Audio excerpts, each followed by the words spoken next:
Hi, I'm Amit Singh Sethi, and I'm going to be talking about Django on day 500. Okay. Uh, Something about myself. I'm Amit Sethi, as I said. I've been writing software for past 8 years, mostly for the web, in multiple frameworks, most of them related to Python, like Tornado and Pyramid. Uh, I had not actually, so that's usually not the case, but I had not worked with Django for most of my career. But in the past couple of years, I've been working a lot with Django, and this talk is sort of built on the ideas I got from that experience. Uh, as I said, I also invented the phrase, don't use your ID as your brain. The idea behind that is basically that don't be boggled by your tools. Don't make them stop you from being able to think. Um, yeah, I'm trying to popularize that statement so that this becomes a thing and it is attributed to me at some point. So, more about what you might learn from this talk. Uh, there might actually be a couple of terms that you might want to Google. If you are a new Django developer or have been starting off doing development with Django and want to understand more about the ecosystem with Python and other tooling that exists around so that you can sort of do better things with your Django applications, you might want to Google some of the terms that you hear out of this talk.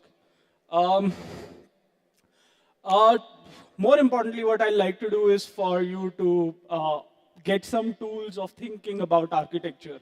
Um, as Sidhu had kind of pointed out yesterday, uh, like scaling code, scaling productivity with code is not just about uh, is not just about scaling request and response. It's actually scaling the response of organization to changing needs. And this talk more or less kind of tries to understand that from the perspective of doing Django for the last few years and generally perspectives I got over the period doing anything really.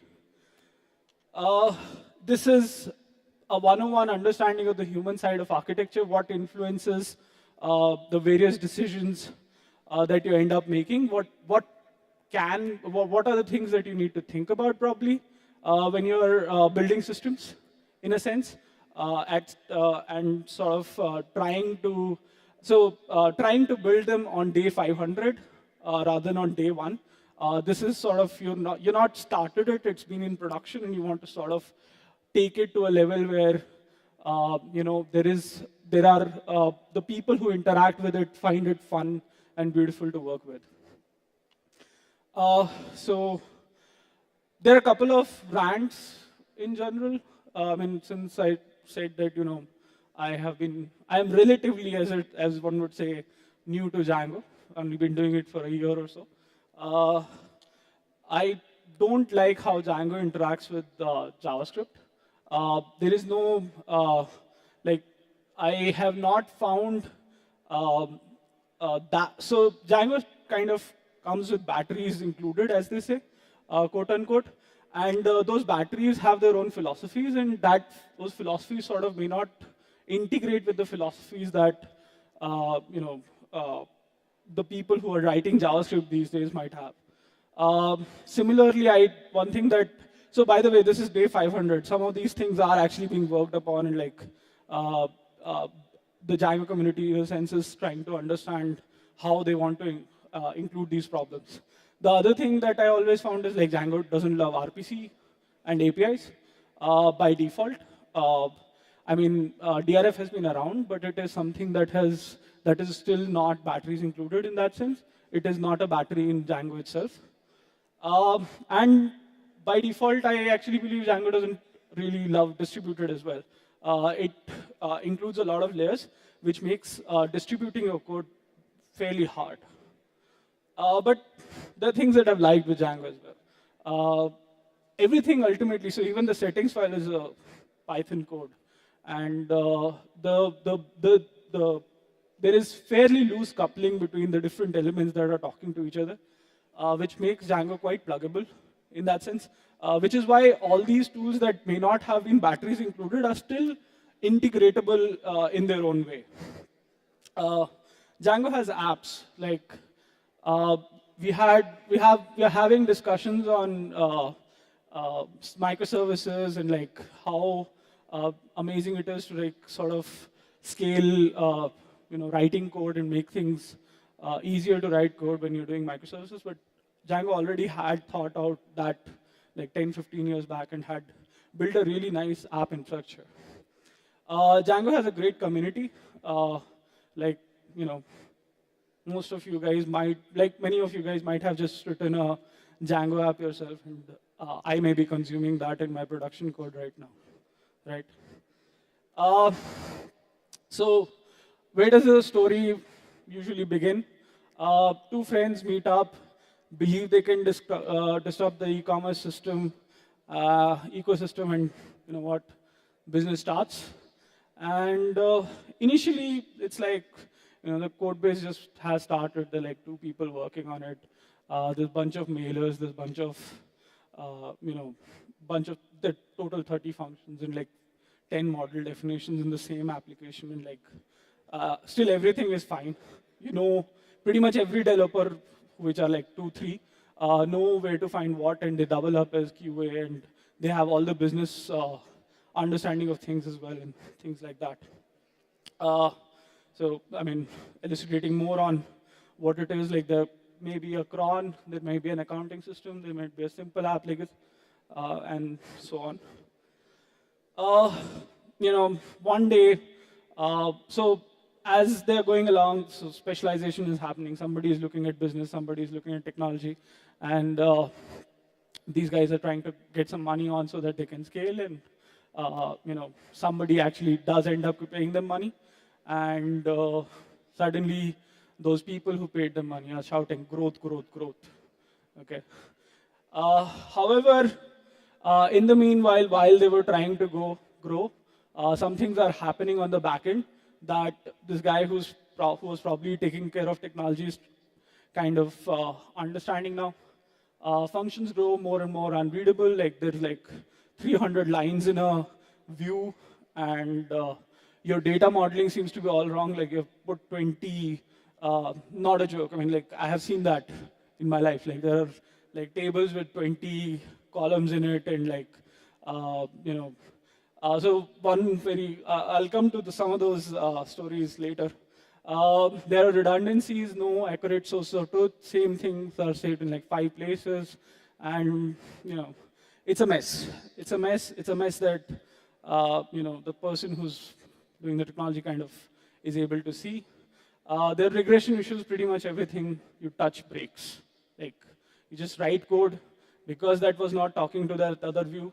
Everything just freaking breaks. Like every deployment is painful for the sheer fact that it needs to be rolled back more often than you put things in production. And obviously the result is velocity is seriously going down. In the period that one was hoping for growth, velocity is going down. Obviously this is going to be massively sad for the people who are working on it. Which is why probably developers are usually stressed out. This is a very beautiful quote that I once heard. Our jobs as engineers is exponential scaling with sublinear team growth. Team growth is, so like, I mean, if you go down to it, if you could scale human beings to that same level, would it really be profitable to do things the way we do in the present world, right? One is like, this is what drives profits. The other is like, this is what really engineering systems is about, right? So where does this problem come from? The problem comes from the sheer fact that people who are writing code are humans, and they sort of are not in sync with the way in which you scale code, scale technology really, how computers work as such. So people have limited cognitive capacities. There is like I can probably, so there is this golden rule that you can remember 5 things in a function at a time. So which is why you probably should have just 5 variables in a particular function. Um, Human communication is ambiguous, and this is probably one of the most important elements here. Like there is a saying that all bugs are at the end requirement bugs. So most failures actually don't exist. So you can't really go wrong with an if and else, right? If you're given the right specifications as such, most people will figure out whether to put an if there or what kind of conditions you need to put there, right? So most bugs are requirement bugs, which is why human communication being ambiguous is a huge problem. Uh, Different people have different skills, and this is probably one of the most important elements of scaling. You might have different people with different skills. Their skills might be a different part of your code base, and more importantly, their skills might be at a variable level. So, somebody who has some more experience might be able to know some things and do some things better than someone else who's not. Another very important problem is that they have a capacity to get bored. I mean, you don't want to keep doing the same things again and again. More importantly, you don't want to solve the same problems that you thought you had solved, right? And they make mistakes, especially when they're stressed out. They make mistakes, right? So these are kind of my answers or my thoughts on how these problems can be fixed through code, how these problems are really related to code in a sense. So one very simple thing that we started with was cognitive capacities, right? People cannot remember everything, right? So which is why simplicity works. And simplicity usually starts with your database. Okay, so a simple story here. So in one of the applications that I was working with, they had put the shipping address of the person in the profile model as such. And if you think, how many people have changed their addresses in their life? I probably have changed every 6-8 months in life. So or I might want to ship things at different places, right? So where does shipping it? So where does simplicity start? Simplicity starts with your database. Normalize like heck. Make sure that you have single sources of truths in your database. You have minimal redundancies. Take your time evaluating the kind of, so most important element of how you do better database design is by simply evaluating the kind of queries you'll be making, right? Take your time evaluating the kind of queries you make. Not all data is relational. Take for example, you have card data. What you've bought is probably not relational in that. What you've bought is what, however, where to ship it, who will take that particular, who has bought it, and whether you want to, and things like that are relational. However, the actual cart of what you've bought is not. So don't be very, so don't really believe, again, don't let tools dictate how you sort of build systems. Wherever you think key value pairs and JSONs work, use that. You might not have to migrate those data structures. However, if there are relations that you're working on, use that in a relational database. Standardize like heck. People don't, you have to build visibility into your application. People need to know where things are. And the best way for that is to standardize like heck. Just make sure that people know where to find the constants, where to find the service layer of that code, where to find the managers, where to find helper utils for things and things like that. Follow it to the core. The important part in this is not actually the fact that where things go. It's actually the fact that it's standardized so that other people who are consuming it know where to find it. Uh, so be dry. Don't write 300 lines of Django views, which I have sadly refactored. Use the best way to do that is like simple best practices that Django says. Use fat models and managers. Create service layers on apps to communicate better. So the basic idea here is that you build in apps and just basically expose a service layer on those apps for other people to consume those things. Use the same service layers for inter-app and intra-app communication. That should be the point that those are the layers that every piece of your code is talking to in those apps. Build more abstractions. So this is a good way of communicating in code rather than in, let's say, requirement documents and documentation. Build tools such that code communicates itself what you need to do. A good example of like abstractions is that we were writing a invoicing system, right? And the real thing in that, and so if you go to a grocery store, how does your invoicing system look like? It's basically what you bought quantity and the price of it, and maybe the taxes, right? So we got all the different elements of services that we were doing, basically send that to a central, push that out to a central place and build abstractions on that such that that particular that same function sort of works as the way that all data is gathered. And that basically becomes the better communicator between the abstractions become better communicators than your requirement specifications and documentation. Another element of people is like they want to know what they own. They want to know what they're responsible for. They want to know, what is it that they need to care about. The best way to do that is like apps, use DRF and service layers, and the best separation of concerns. The best way to know whether your application can separately be worked on is to actually distribute it on multiple machines. If it is working on multiple machines, it truly is independent enough for multiple people to be working on it. Talk in language people understand. This is a very important aspect. So this is the statistics that I actually have for my repository. There is more JavaScript in it than there is Python actually. So your front-end engineers probably are interacting with your Django application more than your back-end developers. Talk in the language that they talk in. And this is where I think Django goes horribly wrong. The default templating system in Django needs a real rethink.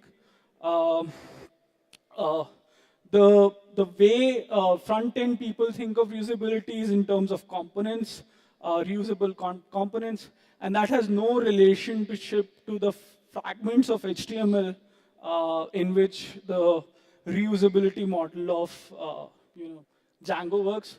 So I would say chuck the reusability model of Django and like use the reusability model that the people who are doing front end use for themselves because they are the one who are interacting, writing that piece of code. Another important aspect which goes to for cognitive capacities of R is design for visibility. How do you design for visibility? You standardize, use same jargon across teams and like use error tracking software and APMs to sort of understand what is happening in the application. Make sure that everyone is reading all of these elements together and they know how they're interacting with each other through these tools. Design for correctness. If possible, write tests, and then obviously a very important aspects of whether that comes with growth is fail fast. And when you fail, dissect your failures. Dissect your failures again. This comes in with visibility as well. That you make sure that all the teams that are involved sort of know what those failures are. They get the mailer every time there is something failing. They get the mailer and they can talk and understand how the code was interacting to figure out the failures are. Uh, One probably very critical part of like, designing for like failing fast is automation. Uh, doesn't matter how you automate your, so I mean, this was the state of how we used to do things, let's say 6, 8 months back. Please stay back, we want to deploy. There was I mean, if, I don't know about you guys, but I have a serious failure if I have to SSH into a production box. Like I know I've ruined things on production boxes, which is why like every time I go to a production box, like I have the jitters. And which is why this is a very scary thing for me, that I have to stay back to deploy, which is where automation comes in. Have an automated deployment pipeline that can be anything, that can use Fabric, that can use Ansible, or anything, even a bash script for that matter works. Whatever you are comfortable with, but the more important question that you are answering here is, how do I reliably know that I have deployed this correctly rather than the tool that you're using? Deployment includes the configurations and all the integrated services. So if you need to make changes to an integrated service while you're deploying your code, that is part of the deployment pipeline that you need to have. That cannot, basically, it should be at a situation where I can say, look, ma, no hands. I just pushed a button and it worked. Yeah, so I mean, ultimately, what the philosophy here is that the craft of programming begins with empathy. Have empathy for the people you're building the code for. Have more empathy for your teammates, basically, while you're writing code. The empathy begins, like engineering begins with empathy, not formatting or language or tools or algorithms or data structures. In true sense, the best way to express empathy with your teammates is better APIs. Yeah. Yeah, very good talk and thanks for that. So one thing I didn't understand was you said Django doesn't love distribution. So what do you mean exactly by that? So Django is supposed to be, so not that, so in some sense, this is also coming from the fact that this has been in production for 500 days. So there has been work on something like Django channels that is trying to bring distributed into Django by default. Although there have been solutions like Celery that I mentioned that you can use, I actually wrote something on top of Beanstalk D for our problems and try to do things async and in a distributed manner. But there is nothing by default. The way to incorporate, the best way to get people to incorporate solutions into their code is by making things by default, making things explicitly out there for consumption by default. So, I mean, there's work on this, but at least when we started, there was nothing by default. So one more thing, so you talked about tests, right? Right. So what do you write tests for? I mean, which part of your code base requires tests? So, like, everything in a sense. Your front end requires tests, your models that you have require tests, or every part of your business logic in a sense require tests. So on our part, like we don't have unit tests on our business logic, but we try to integrate something called Lettuce, and on top of Selenium, we're writing these feature files that are basically text that everyone can understand and like test through that.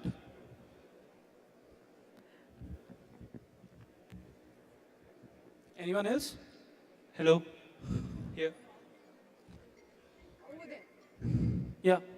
So on Django templates, I don't think they are such a bad thing, and like they're really good for people who don't exclusively do front end, right? So if I'm a sole Python developer, templates are actually really good for me, right? Okay, so see, I don't actually do front end at all. Yeah, so that's my point. Like in some sense, yeah. But what I hear really is like questions that. So my problem is that I have to explain that to a front end developer a lot. That's a huge right? problem, and which is why. So exactly. So somebody who's coming from a backend world, is able to understand templating well, and the front-end engineer who's working on that thing daily, day in and day out.